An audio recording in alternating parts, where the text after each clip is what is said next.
আপনারা যে দেশে বাস করেন এই দেশের সরকারে রুগীর আর পাওনা দেয়, পিঠর তেল দিয়া দাঁড়াইও হাসরের মাঠে, পিঠর তেল দিয়া দাঁড়াইও হাসরের মাঠ, গদির ভাগলেরা। হাফিজ যদুর নির্বাচনে প্রেসিডেন্ট নির্বাচনে দাঁড়াইছিলেন, মনে আছে আপনাদের? দু একজনের মনে নাই? হাফিজ যদুর রহমতুল্লাহ আমার হাদিসের ফার্স্ট কিতাবের উস্তাদ, প্রেসিডেন্ট নির্বাচনে দাঁড়াইছিলেন।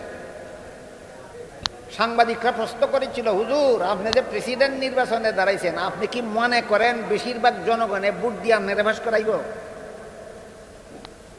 আপনি কি ফাঁস করবেন মনে করেন?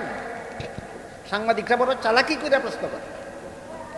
তিনি জবাব দিলেন, গদি পাওয়ার জন্য যারা নির্বাচনে দাঁড়ায় এরা গদি পাইলে পাস, না পাইলে ফেল। আমি তো গদি পাওয়ার জন্য সরকার নির্বাচনে দাঁড়াইছি না, আমি আল্লাহর বিধান পালনের জন্য নির্বাচনে দাঁড়াইছি। আমারে মানুষে ভোট দিলেও ফাঁস, না দিলেও ফাঁস। আমার নির্বাচনে ফেইলের কোনো অস্তিত্ব নাই। আমরা দেশে যারা রাজনীতি করে এটা বুঝতে পারে না, কি গোড়ার ডিমের রাজনীতি করে। কি তার লাগে রাজনীতি করো তোমরা? সরকারের কাছে জনগণের কি কি পাওনা এটি যদি জনগণে বুঝাই কইতে পারো না, গোড়ার ডিমের রাজনীতি করো। সরকারের কাছে জনগণের 6টা পাওনা আছে, সবগুলি পাওনা দিলে ইনসাফ হবে জনগণের সাথে সরকারের, না দিলেই জুলুম হবে, জুলুম। যত জনগণের যতজনকেই খাদ্য ব্যবস্থা সরকারে দিল না, ধরেন 5 লাখ মানুষের খাওয়ানোর ব্যবস্থা সরকারে করে দিল না, না গৃহস্থী কইরা খাওয়ার ব্যবস্থা দিল, না চাকরি কইরা খাওয়ার ব্যবস্থা দিল, না ব্যবসা কইরা খাওয়ার ব্যবস্থা দিল, না বেকার ভাতা দিল, এমন জনগণ আসেনি বাংলাদেশও। আমি আপাতত ধরে নিলাম এই ধরনের উপবাসী জনগণের সংখ্যা 5 লক্ষ, আপাতত ধরে নিলাম, একটা কথা বুঝালাম। এই 5 লক্ষ জনগণ কাল হাসরের মাঠে যেই সরকারেই বাংলাদেশের গদিতে বসবে, সরকারের বিরুদ্ধে আল্লাহর কাছে ফরিয়াদ করবে, আল্লাহ এই জালিম গদিতে বসিল, আমাদের পাওনা দিছে না বিচার সার। আল্লাহ সরকারকে কইবেন, এরা দুনিয়াতে তারার পাওনা দিছস না, খাইয়া বাঁচবার ব্যবস্থা দিছস না, তোর নামাজ রোজা ইবাদত বন্দেগীর সওয়াব দে। খুঁজা যদি দেখা যায় নামাজ রোজা ও ঠিক মতে সরকারে করছে না, এরম সরকার নাই। কইব আল্লাহ আমার তো নামাজ রোজা হওয়া নাই, আমি কেমনে দিব? আল্লাহ বলবেন, এই 5 লক্ষ জনগণে যত গুনাহ করছিল সবগুলি গুনাহ তুই নে লইয়া, এই 5 লক্ষ জনগণের সমান শাস্তি তুই প্রেসিডেন্ট, তুই প্রধানমন্ত্রী একা গিয়া জাহান্নামে মুখ কর। আর 5 লক্ষ জনগণ খাদ্য দেখাইছ না, উপবাস হইছ, এর বিনিময়ে আমি আল্লাহ তোমরা আজকে মাফ করে দিলাম। সরকারের কাছে জনগণের 6 পাওনার কত নম্বর আলোচনা হইল? 1 নম্বর খাদ্য ব্যবস্থা, 2 নম্বর হইল বস্ত্র ব্যবস্থা। 2 নম্বর কি? বস্ত্র। বস্ত্র মানে যখন জনগণের যে পরিমাণ পোশাকের প্রয়োজন সেই পরিমাণ পোশাক সংগ্রহ করার ব্যবস্থা করে দেওয়া সরকারের কাছে জনগণের 2 নম্বরের পাওনা। এই 2 নম্বর পাওনার ব্যাপারে উমরের কাহিনী আছে একটা। একবার উমর জনগণকে মাথা পিছু একটা করে সরকারি চাদর বিতরণ করলেন বিনামূল্যে, রিলিফের চাদর, আমরা দেশের ভাষায় কয় রিলিফ, বিনামূল্যে সরকারে দিবে চাদর একটা করে জনগণকে। খলিফা উমর শুক্রবারে জুম্মার নামাজের খুতবা দেওয়ার জন্য মিম্বরে দাঁড়াইলেন। দেখা যায় খলিফা উমরের শরীরও রিলিফের চাদর 2টা, জনগণকে দিচ্ছেন কটা, আর নিজের গায়ে কটা? 2টা। মুসল্লি দাঁড়ায় কই, হুজুর আমরা দিচ্ছেন একটা আর আপনি কিনছেন 2টা, সরকারের গুদামটা কি আপনার বাপের সম্পদ? কোন বিচারে আপনি 2টা গ্রহণ করলেন? জবাব দিতে না পারলে আপনার খুতবাও শুনবো না, আপনার পিছনে নামাজ পড়ব। খলিফা উমর বলেন, তোমার প্রশ্নের জন্য তোমাকে ধন্যবাদ। কি কইছেন? ধন্যবাদ। কেন? তোমার মতো জনগণ যেই দেশে থাকে, এই দেশে সরকার মরে ঘি খাইয়া, জনগণ মরে না খাইয়া, এই রকমের জুলুম হবে না। তোমার মতো সরকারকে দাঁড়াইয়া প্রশ্ন করার মতো সৎসাহসী জনগণ যেই দেশে আছে, এই দেশের জনগণ না খাইয়া আর সরকার ঘি খাইয়া মারার সুযোগ হবে না। এই জন্য তোমার প্রশ্নের জন্য তোমাকে ধন্যবাদ। এই খাদ্য ব্যবস্থা সম্পর্কে একটা ঘটনা আপনাদের শোনাই। রাসূল করিম সাল্লাল্লাহু আলাইহি ওয়াসাল্লামের 2য় খলিফার নাম বলতে পারেন কেউ? হযরত উমর ফারুক রাদিয়াল্লাহু। হযরত উমর ফারুক রাদিয়াল্লাহু আনহু প্রধান শাসনকর্তা মনোনীত হওয়ার সাথে সাথে ঘর থেকে বের হয়ে গেলেন। জনগণের ঠিকমতো খাদ্য হইল কিনা তদন্ত করবে। তাহলে সরকারের কাছে জনগণের 1 নম্বর ভাবনাটা কি? খাদ্য ব্যবস্থা। উমর বের হয়ে গেলেন, আমার জনগণের ঠিকমতো খাদ্য পাইল কিনা দেখি। গিয়া পাইলেন এক বাড়িতে একটা বিধবা মহিলা, তার স্বামী মারা গেছে, উপার্জন করার মতো কেউ নাই, এতিম বাচ্চারা খাওয়ার জন্য বসে বসে কান্নাকাটি করতেছে। উমর বিধবা মহিলারে জিজ্ঞেস করলেন, কে তুমি, কি করতেছ, এই বাচ্চারা কান্দে কেন? মহিলায় কয়, পরে তোমার প্রশ্নের জব পরে দিব, আগে আমার কথা শুনো। উমর বলেন, ঠিক আছে, তোমার কথাই আগে কর। মহিলায় কয়, আমি শুনছি উমর বলে প্রধান শাসনকর্তা হয়েছে এই দেশের। বেটি উমরে চিনিয়া কইছে? উমরে চিনে না, কয় আমি শুনছি উমর বলে এই দেশের প্রধান শাসনকর্তা হয়েছে। এই অপদার্থটা দেশের শাসনকর্তা হওয়ার যোগ্য নয়। এই উমর নামের অপদার্থটা দেশের শাসনকর্তা হওয়ার যোগ্য নয়। উমর জিজ্ঞাসা করলেন, কেন? হয় আমি বিধবা, আমার স্বামী মারা গেছে, রুজি রোজগার করার মতো কেউ নাই, আমার এতিম বাচ্চারা খাওয়ার জন্য কাঁদতেছে। হে গদির ভুইয়া, আমার বাচ্চারা খাওয়ার ব্যবস্থা করলো না, এ গদির যোগ্য নয়। কারা কয়? একটা বিধবা মহিলায় কয়। কারে কয়? যে বেটায় অর্ধেকটা পৃথিবী শাসন করে এমন বেটারে কয়। বিধবার মুখে এই কথা শুনে খলিফা ওমর সরকারি খাদ্য গুদামে ঢুকলেন, গুলাম সাথে লইয়া। গুলাম রে কইলেন, 8 বস্তা আমার গাড়ো উড়াইয়া দে। খলিফা ওমর যে দেশের শাসনকর্তা ছিলেন, শাসনকর্তা আপনার বাংলা ভাষায় কয়, কোরআন হাদিসের ভাষায় কয় খলিফা। কোরআন হাদিসের ভাষায় খলিফা। খলিফা ওমর যে দেশের শাসনকর্তা ছিলেন, এটা বাংলাদেশের মতো একটা দেশ ছিল না, পাকিস্তানের মতো, ভারতের মতো না, প্রায় অর্ধেকটা পৃথিবীর সমান ছিল। উমর যে দেশের শাসনকর্তা ছিলেন, দেশটা প্রায় অর্ধেকটা পৃথিবীর সমান ছিল। এত বড় বিশাল সাম্রাজ্যের শাসনকর্তা গুলাম সাথে নিয়ে সরকারি গোদামও ঢুকিয়া কয়, 8 বস্তা আমার গাড়ো উড়াইয়া দেয়। গোলামে কয়, ও খলিফাতুল মুসলিমিন, আমার মতো গুলাম আপনার সাথে থাকা অবস্থায় 8 বস্তা আপনার গাড়ে উঠাই দিব কোন বিচারে? উমর বলেন, এই গোলাম, আল হাসরের মাঠে আল্লাহ যখন জিজ্ঞাসা করবেন, যেই দেশের শাসনকর্তা উমর ছিল, এই দেশের একটা বিধবা মহিলার কয়েকটা এতিম বাচ্চা এক রাত্রে না খাইয়াছিল কেন, জবটা তুই দিবে? জবটা তুই দিবে? কয় না হুজুর, এত বড় কঠিন প্রশ্নের জবাব আমি কেমনে দেব? উমর বলেন, তাহলে বোঝা গেল দায়িত্বটা তোর না, দায়িত্বটা আমার। যে দেশ উমরে শাসন করে, এই দেশের একটা বিধবা মহিলার এতিম বাচ্চা রাত্রে না খাই উপবাস থাকবে, এই প্রশ্নের জবাব তোর দিতে হবে না, হাসরের মাঠে দিতে হবে আমি উমরের। কাজেই দায়িত্ব তোর নয়, দায়িত্ব আমার। আমার দায়িত্ব আমাকেই পালন করতে দে। বাধ্য হইয়া গুলাম 8 বস্তা প্রেসিডেন্টের গাড়ে উঠাইয়া দিয়া নবাবের মতো খালি হাতে গেল, আর প্রেসিডেন্ট গেল লেবারের মতো 8 বস্তা গাড়ি নিয়ে বিধবা মহিলার বাড়িতে। প্রেসিডেন্ট গেছে বিধবা মহিলার বাড়িতে 8 বস্তা গাড়ো লইয়া, কার পাওনা দিবার লাগি? এটা কত নম্বর? কাহিনী বাকিটা কইতাম না, বাকি 5 পাওনার কথা কইতাম। কাহিনী বাকিটা কইতাম নি? 8 বস্তা তুলাইলেন, রুটি বানাইলেন, মহিলার দ্বারা শেখাইলেন, এতিমদের খাওয়াইলেন, তাদের মুখে হাসি ফুটাইলেন। ফিরার পথে কইয়া গেলেন, আগামীকাল সকালে উমরের অফিসও যাইও। উমরে কেন গদি ভাইয়া কেন তোমার এতিম বাচ্চার খাওয়ার ব্যবস্থা করলো না, এটার বিচার হবে। উমরে গদি ভাইয়া তোমার উপবাসী এতিম বাচ্চার খাওয়ার ব্যবস্থা কেন করলো না, উমরের সেই বিচার হবে আগামীকাল অফিসে। পরের দিন বেটি মহিলা এই অফিসে গিয়া দেখে, গত রাত্রে যেই মুসাফির বেটার কাছে উমরের বদনাম করছিল, ইলা ওই খলিফা উমর। মনে মনে বেটি ভাবে যে অহন তো আমার উপায় নাই, তুই বেটারই বদনাম করছিলাম গত রাত, এক বেটা এই বেটারে মুসাফির মনে করিয়া আমি বলছিলাম, তোমার মতো মুসাফির এই দেশের প্রেসিডেন্ট হওয়া দরকার ছিল।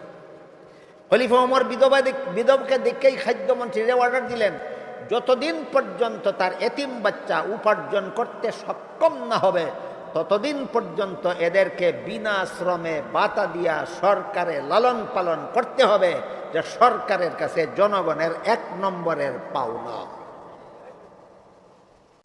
আমরা দেশে যারা রাজনীতি করে এটা কইতে পারে না, কি গুড়ার ডিমের রাজনীতি করে? কি তার লাগে রাজনীতি করো তোমরা? সরকারের কাছে জনগণের কি কি পাওনা, এটি যদি জনগণে বুঝাই কইতে পারো না, গুড়ার ডিমের রাজনীতি করো। সরকারের কাছে জনগণের 6টা পাওনা আছে, সবগুলি পাওনা দিলে ইনসাফ হবে জনগণের সাথে সরকারের, না দিলেই জুলুম হবে, জুলুম। যত জনগণের যতজনকেই খাদ্য ব্যবস্থা সরকারে দিল না, ধরেন 5 লাখ মানুষের খাওয়ানোর ব্যবস্থা সরকারে করে দিল না, না গৃহস্থী করে খাওয়ার ব্যবস্থা দিল, না চাকরি করে খাওয়ার ব্যবস্থা দিল, না ব্যবসা করে খাওয়ার ব্যবস্থা দিল, না বেকার ভাতা দিল। এমন জনগণ আসেনি বাংলাদেশও। আমি আপাতত ধরে নিলাম এই ধরনের উপবাসী জনগণের সংখ্যা 5 লক্ষ, আপাতত ধরে নিলাম, একটা কথা বুঝালাম। এই 5 লক্ষ জনগণ কাল হাসরের মাঠে যেই সরকারেই বাংলাদেশের গদিতে বসবে, সরকারের বিরুদ্ধে আল্লাহর কাছে ফরিয়াদ করবে, আল্লাহ এই জালিম গদিতে বইছিল, আমাদের পাওনা দিছে না বিচার সার। আল্লাহ সরকারকে কইবেন, এরা দুনিয়াতে তারার পাওনা দিছস না, খাইয়া বাজবার ব্যবস্থা দিছস না, তোর নামাজ রোজা ইবাদত বন্দেগীর সওয়াব দে। খুঁজা যদি দেখা যায় নামাজ রোজা ও ঠিক মতে সরকারে করছে না, ইরম সরকার নাই, কইব আল্লাহ আমার তো নামাজ রোজা হওয়া নাই, আমি কেমনে দিব? আল্লাহ বলবেন, এই 5 লক্ষ জনগণে যত গুনাহ করছিল সবগুলি গুনাহ তুই নে লইয়া এই 5 লক্ষ জনগণের সমান শাস্তি, তুই প্রেসিডেন্ট, তুই প্রধানমন্ত্রী একা গিয়া জাহান্নামে বুক কর, আর 5 লক্ষ জনগণ খাদ্য দে পাইছ না, উপবাস তুইছ, এর বিনিময়ে আমি আল্লাহ তোমরা আজকে মাফ করে দিলাম। সরকারের কাছে জনগণের সয় পাওনার কত নম্বর আলোচনা হইল? 1 নম্বর খাদ্য ব্যবস্থা, 2 নম্বর হইল বস্ত্র ব্যবস্থা। 2 নম্বর কি?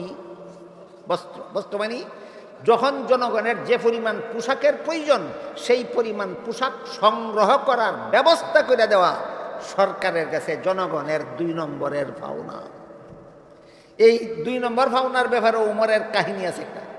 একবার উমর জনগণকে মাথা পিছু একটা করে সরকারি চাদর বিতরণ করলেন বিনামূল্যে, রিলিফের চাদর, আমরা দেশের ভাষায় কয় রিলিফ, বিনামূল্যে সরকারে দিবে চাদর একটা করে জনগণকে। খলিফা উমর শুক্রবারে জুম্মার নামাজের খুতবা দেওয়ার জন্য মিম্বরে দাঁড়াইলেন। দেখা যায় খলিফা উমরের শরীর রিলিফের চাদর 2টা, জনগণকে দিয়েছেন কটা, আর নিজের গায়ে কটা? 2টা। মুসল্লি দাঁড়ায় কইল, আমরা দিয়েছেন একটা আর আপনি কিনছেন 2টা, সরকারের গুদামটা কি আপনার বাপের সম্পদ? কোন বিচারে আপনি 2টা গ্রহণ করলেন? জবাব দিতে না পারলে আপনার খুতবাও শুনবো না, আপনার পিছনে আমাদের উঠবো। খলিফা উমর বলেন, তোমার প্রশ্নের জন্য তোমাকে ধন্যবাদ। কি কইছেন? ধন্যবাদ। কেন? তোমার মতো জনগণ যেই দেশে থাকে, এই দেশে সরকার মরে ঘি খাইয়া, জনগণ মরে না খাইয়া, এই রকমের জুলুম হবে না। তোমার মতো সরকারকে দাঁড়াইয়া প্রশ্ন করার মতো সৎসাহসী জনগণ যেই দেশে আছে, এই দেশের জনগণ না খাইয়া আর সরকার ঘি খাইয়া মারার সুযোগ হবে না। এই জন্য তোমার প্রশ্নের জন্য তোমাকে ধন্যবাদ। বর্তমান দুনিয়ার কোনো রাষ্ট্রপ্রধানকে যদি জনগণের কেউ কয়, গাড়িটা কাটতে খাইতে কিনছ, বাড়িটা কাটতে খাইতে বানাইছ, এই 30,000 টাকার পোশাক কাটতে খাইতে বানাইছ, বেতন কত পাও? ধন্যবাদ দিব না দৈন্যা কুটা দিব? উমর বলেন, তোমার প্রশ্নের জন্য তোমাকে ধন্যবাদ, কিন্তু এক ব্যাপারে আমি দুঃখিত, তোমার প্রশ্নের জবাবটা আমি দিতে পারবো না, আমার ছেলে আব্দুল্লাহ দিব। উমরের ছেলের নাম আব্দুল্লাহ।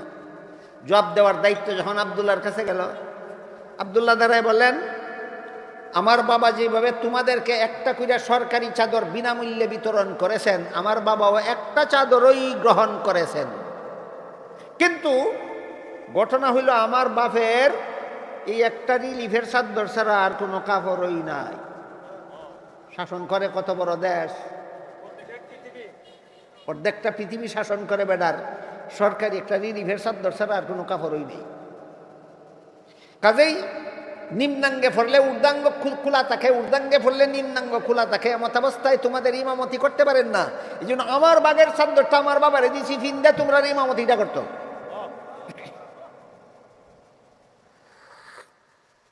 এটা সরকারের কাছে কত নম্বর পাও না? 3 নম্বর হইল শিক্ষা ব্যবস্থা। 3 নম্বর কি? শিক্ষা ব্যবস্থা। 4 নম্বর চিকিৎসা ব্যবস্থা। 4 নম্বর চিকিৎসা ব্যবস্থা। বর্তমান দুনিয়াতে যত ইহুদি খ্রিস্টানের দেশ আছে, যত বেঈমান কাফিরের দেশ আছে, সব দেশে গিয়া দেখেন জনগণ অসুস্থ হইলে সরকারি খরচে চিকিৎসা করে। যান লন্ডন গিয়া দেখেন, প্রত্যেকটা জনগণের চিকিৎসা খরচ সরকার বহন করে। আমেরিকা প্রত্যেকটা রুগীর চিকিৎসা খরচ সরকার বহন করে। কানাডা প্রত্যেকটা রুগীর চিকিৎসা খরচ সরকার বহন করে। ফ্রান্স প্রত্যেকটা রুগীর চিকিৎসা হলো সরকার বহন করে, আর এটা সরকারের কাছে জনগণের পাওনা।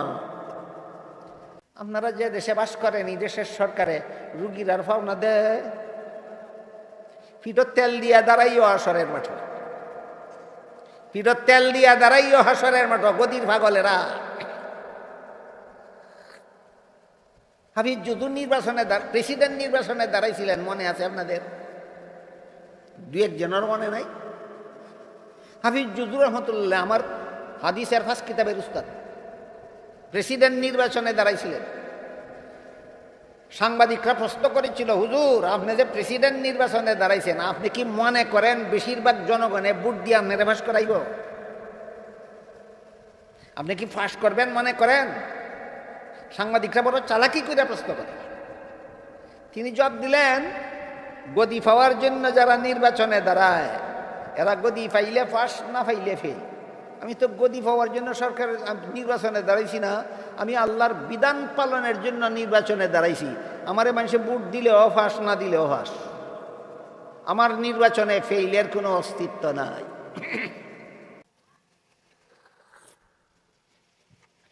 তাইলে আমাদের রাজনীতি শিখতে হবে ইহুদি খ্রিস্টানদের কাছ থেকে, না কোরআন হাদিসে সবচেয়ে শান্তির দেশ শাসন ব্যবস্থার রাজনীতি আছে?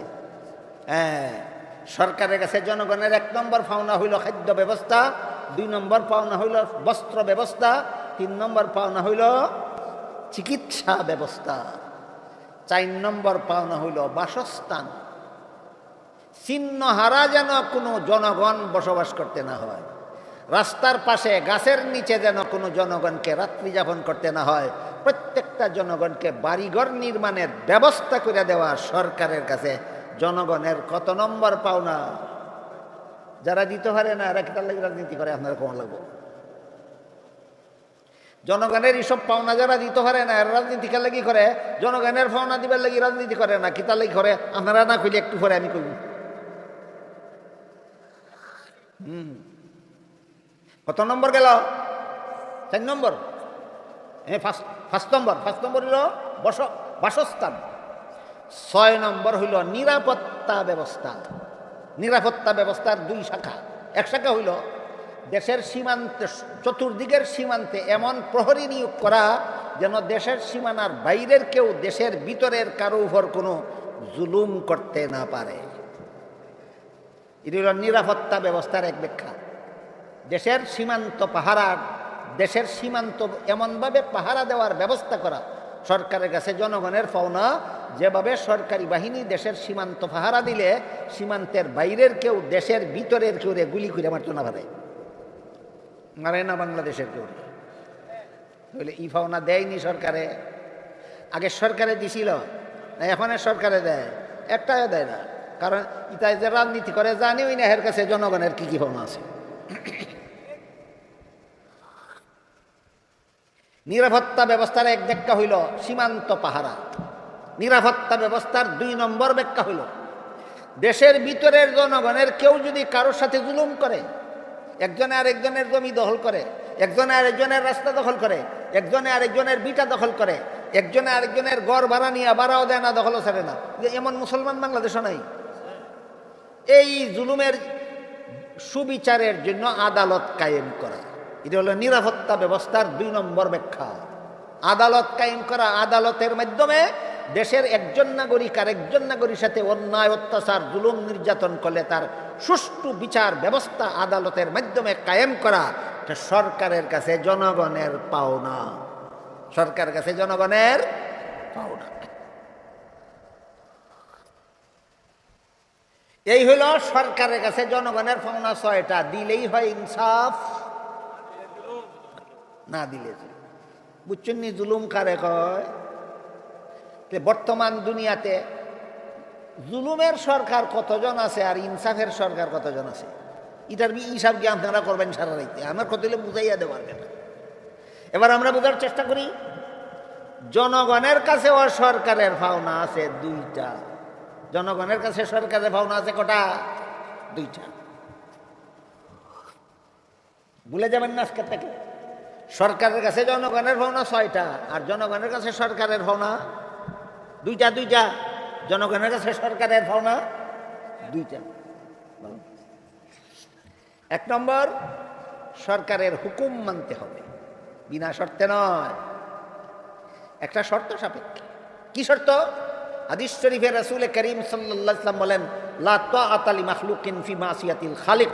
যার হুকুম মানলে আল্লাহর হুকুম লঙ্ঘন হয়, তার হুকুম মানা যাবে না। সুতরাং সরকার যতক্ষণ পর্যন্ত আল্লাহর হুকুমের বিরুদ্ধে কোনো হুকুম না দিবে, ততক্ষণ পর্যন্ত সরকারের হুকুম মানতে হবে। জনগণের কাছে সরকারের পাওনা, জনগণের কাছে সরকারের একটা পাওনা হইল সরকারের হুকুম মানবে, অবাধে না আল্লাহর হুকুম লঙ্ঘন না হইলে, আল্লাহর হুকুম লঙ্ঘন না হইলে। দুই নম্বর পাওনা হইল সরকার দেশের উন্নয়নমূলক যত কাজ করবে, সরকার জনকল্যাণমূলক যত কাজ করবে, সকল কাজে সাধ্যমতো জনগণ সরকারকে সহযোগিতা করতে হবে। এটা হইল জনগণের জনগণের কাছে সরকারের দুই নম্বর পাওনা। দিলেই ইনসাফ, না দিলেই।